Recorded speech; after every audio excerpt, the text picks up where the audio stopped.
مجھے اندازہ ہے کہ آپ حضرات کو اس واقعے کی اطلاع تو ملی ہوگی اور اس کی وجہ سے آپ حضرات شاید پریشان بھی ہوں گے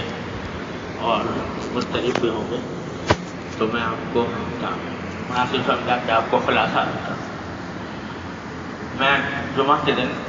بیت المکرم میں جمعہ پڑھاتا ہوں اور اسی کے لیے آج روانہ ہوا تھا، اور میرے ساتھ میری گاڑی میں میری اہلیہ بھی تھیں اور ایک میرا چھوٹا پوتی، وہ 6-7 سال کے بچے وہ بھی تھے، اور ایک گارڈ جو عام طور سے اس کا نام فاروق ہے، وہ پولیس کی طرف سے آیا کرتا تھا، وہ میری اگلی سیٹ پر بیٹھا ہوا تھا، اور ڈرائیور حبیب میرا جو ہے وہ ڈرائیونگ سیٹ پر تھا۔ تو جب ہم راشد منہاس روڈ کے اوپر پہنچے تو اچانک فائرنگ کی بارش شروع ہو گئی، یعنی ہماری گاڑی کو نشانہ بنا دی، اور سامنے سے یعنی سامنے کی جو سمت ہے اس سے دائیں سے بائیں سے، اور مسلسل فائرنگ کا ایک بارش ہو گئی۔ اس میں میرے ڈرائیور کو یہاں 2 گولیاں یہاں لگیں، اور میرے ساتھ جو گارڈ تھا اس کو یہاں گولی لگی، اور لیکن اللہ تعالیٰ کا فضل و کرم ہے کہ میں یا میری اہلیہ یا بچوں کو سوائے اس کے کہ شیشے ٹوٹ کر اڑے تھے، تو وہ شیشوں کے جو ٹکڑے آئے وہ جسم کے اندر انہوں نے کچھ تھوڑی سی زخم پیدا کیے، لیکن گولی اللہ تعالیٰ کے فضل و کرم سے کوئی نہیں لگی۔ اور پھر وہ لوگ جو حملہ آور تھے، وہ آگے جانے کے بعد شاید ان کو یہ خیال آیا ہو کہ ہم جس کو نشانہ بنانا چاہتے تھے وہ ابھی تک شاید نہیں بنا، تو پھر دوبارہ لوٹ کر آئے، اور دوبارہ لوٹ کر آ کر پھر انہوں نے فائرنگ کی اور پھر چاروں طرف سے برسائی۔ تو اس میں میرا جو گارڈ تھا وہ مزید گولیاں لگنے کی وجہ سے شہید ہو گیا، اور میرا جو ڈرائیور تھا وہ اس کے یہاں گولی لگی تھی، اس کا ہاتھ بیکار ہو گیا تھا، لیکن وہ بائیں ہاتھ سے گاڑی چلاتا ہوا نکلا،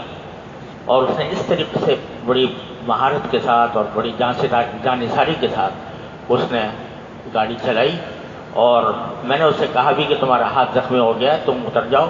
میں گاڑی چلا کے لے جاؤں گا وہاں ہسپتال تک، مگر وہ کہہ رہے کہ حضرت ایسا ہرگز نہ کریں، آپ خدا کے لیے پیچھے بیٹھے، یہ 2 مرتبہ حملہ کر چکے ہیں، آپ پر 3ری مرتبہ پھر ان کا اندیشہ ہے کہ حملہ کریں گے، لہذا آپ پیچھے بیٹھے اور ذرا سا نیچے ہو کر بیٹھے تاکہ گولی آپ پڑیں۔ اس کے خون بہہ رہا تھا، ہاتھ بیکار ہو گیا تھا، اور بائیں ہاتھ سے وہ گاڑی چلاتا ہوا پھر آپ اندازہ کریں نیپا چورنگی سے لیاقت نیشنل ہسپتال تک وہ خود چلا کے لے کے گیا، اور وہاں پہنچ کر میں نے جلدی سے اس کو اتارا اور گارڈ کو اسٹیشن پر ڈلوا کر اندر لے کے گیا ہے ایمرجنسی میں، اور ساتھ میں جو ڈرائیور زخمی تھا اس کے علاج کے لیے فوراً انتظام کیا۔ تو انہوں نے بتایا، ہمیں اس وقت تک امید تھی کہ شاید وہ جو گارڈ ہے وہ بچ جائے،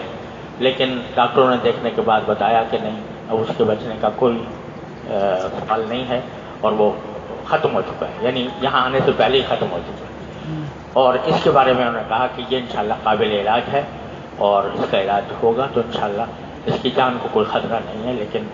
وہ انشاءاللہ ہم اس کا علاج کریں گے۔ ادھر جو گاڑی ہمارے پیچھے تھی اس میں بھی ایک ڈرائیور تھا اور ایک گارڈ جو ہمارا یہاں دارالعلوم کا وہاں بھی دن بجے تھا، اس کا نام سنوب ہے، تو اس کو بھی گولیاں لگیں اور وہ شہید ہو گیا۔ اور دوسرا جو ڈرائیور تھا اس گاڑی کا، عامر اس کا نام ہے، وہ بہت تشویشناک حالت میں ہے اور ہسپتال میں ہے، اس کا سنا ہے کہ آپریشن ہونے والا ہے۔ آپ سب حضرات سے درخواست ہے کہ اللہ تعالیٰ نے مجھے تو کچھ معجزہ ہی ہوا کہ اللہ تعالیٰ نے مجھے، آپ حضرات کی دعائیں تھیں، اللہ تعالیٰ کا فضل و کرم تھا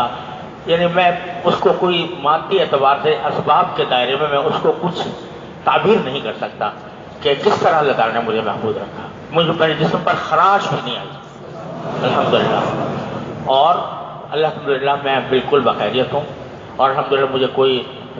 نہ گھبراہٹ ہوئی نہ کوئی پریشانی لاحق ہوئی. اللہ تعالیٰ کے فضل و کرم سے میں صحیح سالم آپ کے سامنے موجود ہوں. لیکن جو میرے